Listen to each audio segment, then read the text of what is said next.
Your pet would like to have a word with you. In fact, your dog, cat, bird, horse, fish, even bearded dragon would like to have an entire conversation with you. But having that trans-species discussion is difficult without an interpreter, or go-between, a specifically skilled individual who's been communicating with our animal friends for more than 3 decades, bridging gaps in understanding, elevating relationships, building peace and harmony among all Earth's creatures. That person is Suzan Vaughn, the Animal Whisperer. There's a place in Oregon where horses help humans stretch themselves emotionally and spiritually. It's called the Horse-Human Connection. I'm Suzan Vaughn, and in this episode, founder Ishe Abel interviews me about my education, my work as a mystic, and communicating with horses. Here is the Horse-Human Connection. Horses are special animals, and they have a historic relationship with humans that's all about service. They've helped us get from place to place, served soldiers in battle, tilled the fields, taught us patience, and they've been our healing partners in exchanging touch and communication. They're magnificently strong, emotionally connected, and deeply committed to their human caretakers. So when Irene Abel from the Horse-Human Connection contacted me for an interview for her podcast, I said yes right away. I knew we were on the same wavelength when it came to respect for this magnificent mammal. And elevating our relationship with an animal I have great respect for. Ishe is what she goes by. And she started with a story about a friend of hers whose communication with the horse soon turned into a negotiation, a situation I find myself in on a daily basis. Ginny has accumulated a lot of horses because she gets like a psychic hit of one that wants to be with her. But then when she gets there, they're bringing their friends. And, and Sarah's like, well, that's a really different, my friend says, that's a really different relationship. Now you're opening a door to just not like having light conversations, but you're in negotiations. That's right. Animal communication is often about negotiation. It's a highlight of the whole thing. You want the cat to come in when it starts to get dark, and the cat is telling you, hey, I'm nocturnal, but I'll make the agreement. But the negotiation and agreement, it's a huge part of animal communication, that's for sure. Yeah, it is. It is. That's been some of my experience too, even though it's acted out, like goats are only going to stay in an enclosed area because they can get out of anything if they want to, as long as there's food and water and they're happy. The minute you don't give them fair ups, or you give the horses grain and you don't give the goats grain, they're on the other side of the fence saying, hey, we had an agreement. That's right. That's right. They'll keep the agreement whether you do or not. I've noticed that about animals very much. So you also have a degree in psychology. Can you tell me a little bit about that and how that fits into some of what you do? Sure. Well, I do have a BA in psychology. I started along those lines in terms of my education. I wondered for a long time, how is psychology and communication going to come together? But certainly it comes together in every session that I do. And I also started my profession in the psychic realm by reading for people. So I started with people, and then I began to specialize in animals 10 years on. And it fits in the sense that by the time I was about 12 years old, people started coming to me for counsel. And I just had a knack for it. And it's a calling. So the calling for communication of many different types and the calling to give people good counsel came together in my current profession. Do you feel like you see or experience some of that at a much deeper level than most people? Like aside even from the psychic stuff, and maybe you can't separate it necessarily, but like I'm just thinking about like from an early age, did you ever have the feeling that what I'm experiencing isn't what most people are experiencing? And how did you reckon with that? It took me until I was an adult to figure that out. But in a sense, yes, because everything was so natural in that way for me. And that wasn't a lot of people's interest or proclivity, let's say. They weren't, I could have someone speak to me for 5 minutes and I kind of knew where they were coming from and what their life was like and what kind of challenges they were facing and uh, what they needed. And part of that is they needed just an ear. A lot Mhm. of times people just needed to be heard. They didn't need advice or things like what other people were giving them. They were annoyed by that and overwhelmed by that. What they needed was a listening ear. So some of those things came more naturally to me. And because I was a very profound listener, I came to understand what people's experiences were that were unlike mine. When you first started talking to animals, was there, well, I guess because you had already worked with people, there probably wasn't like a feeling of disbelief, like, is this real? Was it, did you, did you accept it immediately? Not at all. I thought it was wild, crazy. People were judging me about it. They thought I was a nutcase. My dad asked me, why would you want to defraud the public like that? Oh my. Yeah, I did it for 10 years. I practiced without taking a dime because I needed to believe it was real. It took me a long time to find my mentor, Penelope Smith, to start reading all the books. I mean, I read all the books right away because the academic road was the natural road for me. So I read everything. And I thought, well, there really must be something to this. And then my own psychic counselor told me, wow, you come of good counsel. You could do this. So I began with little psychic fairs on the weekends while I was a broadcast journalist. So um, I I was just enjoying doing that for people. They seemed to be served, they seemed to be helped. That's what I was all about. I wasn't making a big money on it or anything, but it was very fulfilling for me to help them out. Right. And then people started coming through from the other side and the people sitting in my chair there were validating it. So after that, I wasn't really serious about it. It was just a thing I did on the weekends. And then some animals started coming through and I was like, animals, so that's different. I didn't grow up with animals. My mom was scared of animals. We didn't ever get to have any, you know? So that's what made it even more interesting for me that and it also made it very objective. I don't believe that every lab loves water. I don't believe that every cat doesn't want to get into the shower with you because some do. Right, right.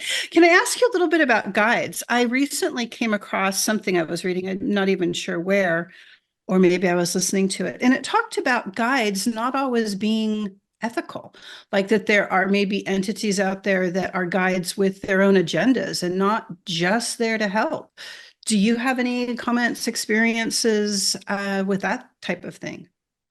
I'm very, very clear that I don't want any guides like that.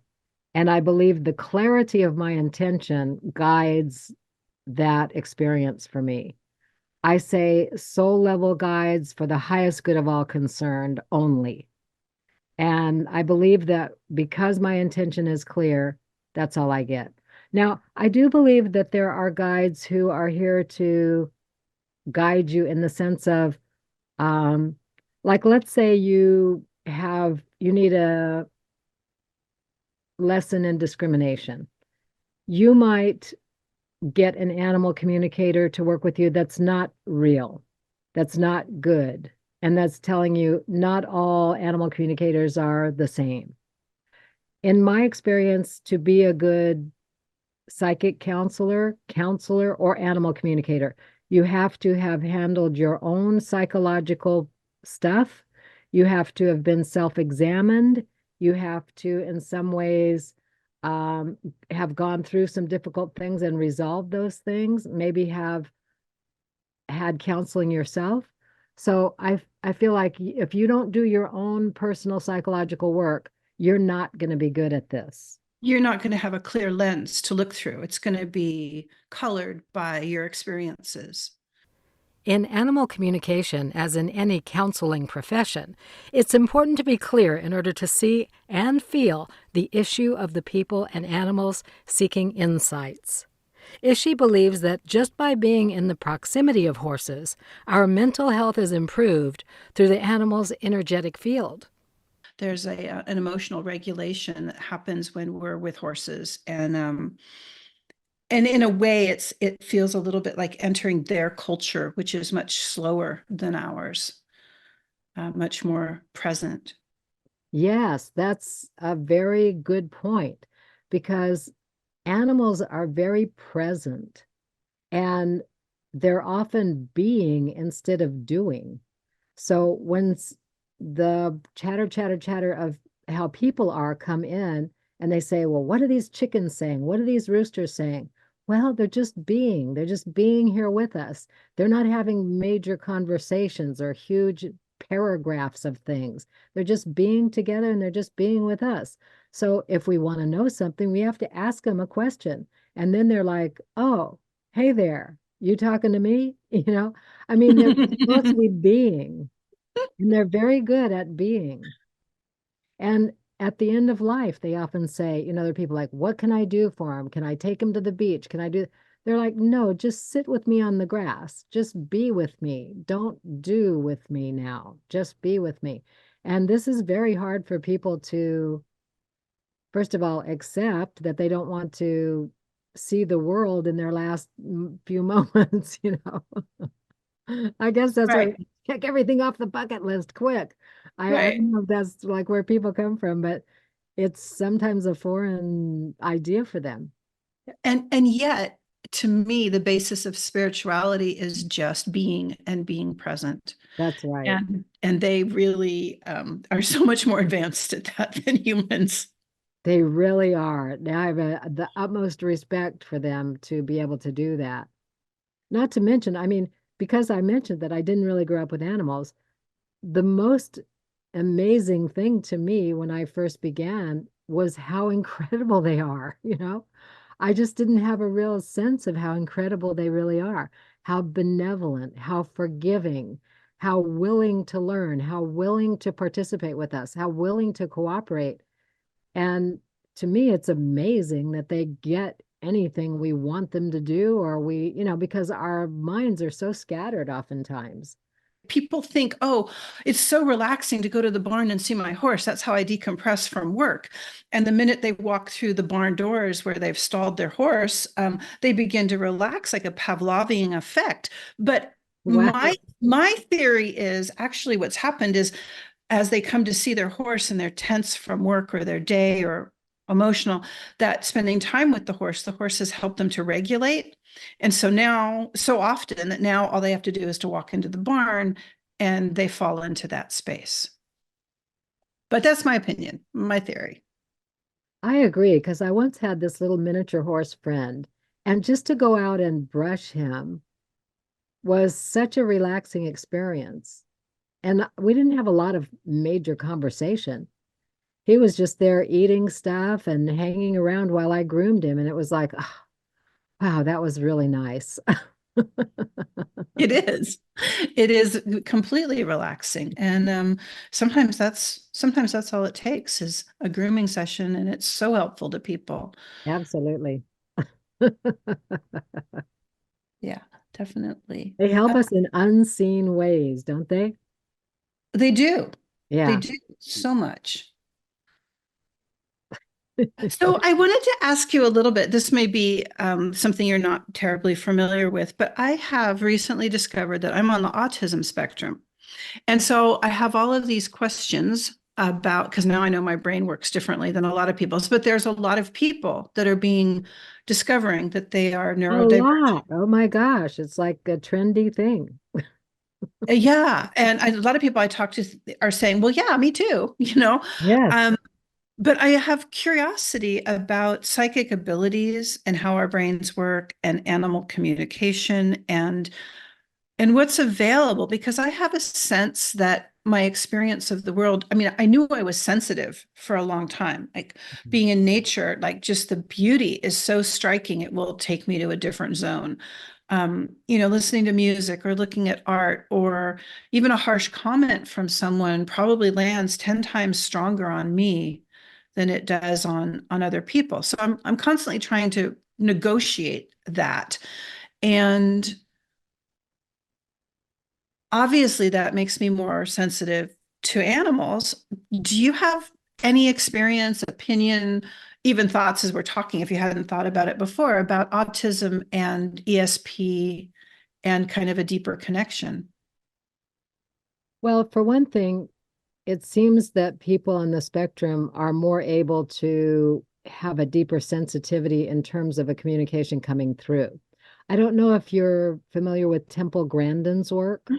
Mm-hmm. Yes, but Temple could understand that these little fluttering things on the fence were very disturbing to the cow. So she was able to really put herself into the cow's perspective and see that these little distractions were very upsetting. They were these little metal things to keep crows away. Mm-hmm. And the cows were very kind of annoyed and discombobbled by that. And so her ease of getting into the cow perspective is one thing that I could see that could be beneficial by a very sensitive person.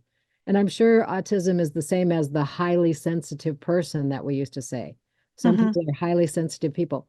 Well, then you can easily perhaps get into a different perspective and feel it from that perspective. And that was her talent. And I expect that's one of people who consider themselves autistic or who are diagnosed in that sense too. They experience the world through perhaps more pictures than words. And pictures is where our animals go. They go to the picture in your head. So, for example, if you're telling the dog, don't jump on me, while having pictures in your head of the dog jumping on you, the dog will most likely go to the picture that's in your head. And this is one of the places where I find it amazing they understand what we're trying to do at all, because sometimes our pictures are so incongruous with what it is we're saying we want. Well, this has been so wonderful. Thank you so much for meeting with me and doing all the Zoom things. I've loved this. I've loved getting to know you a little bit better, and I think it's some really good information for people to hear on the podcast. It was my pleasure, and I so honor the work that you're doing with the horse-human connection. It's very inspiring, and this kind of cooperation with our animal friends is what I'm all about too. So high five, sister. Ishe asked me if I was part of the quiet revolution, and I surely am. This quiet revolution is about changing our ways of being with our animal companions from domination to cooperation. We're moving to a new era of listening to what they have to say and treating them with the respect they deserve. The quiet revolution is getting louder and louder, and I'm proud to be a part of it. For more episodes in the series, be sure to like, share, and subscribe. To learn all about Suzan Vaughn and her services, visit her website at animalwhisperer.net. Be part of the community by subscribing to her Facebook page, animalwhisperer.net. Then sign up for Suzan's newsletter to enjoy more of her fascinating animal-human communication stories. So, until next time, join Suzan as she talks to the animals on The Animal Whisperer.